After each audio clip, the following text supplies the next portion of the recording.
నేను చదువుకోవాలి. ఇప్పుడు నేను మీకు ఓకే చెప్తే మీరు ఎక్కువగా ఎడిక్ట్ అయిపోతారు.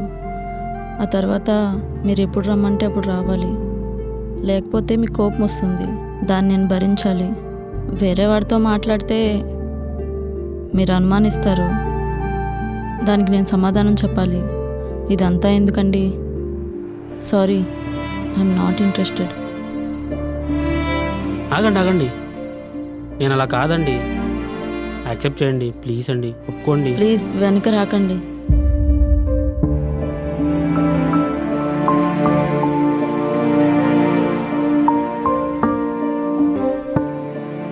ఏంట్రా ఇంతకేమంది తను? నేను ఫాలో అయ్యే తనకి తెలుసంట, చూస్తుందంట. ఐ లవ్ యూ చెప్తే ఐ హేట్ యూ అనేది సోచ్ చెప్పి వెళ్ళిపోతుందేంట్రా.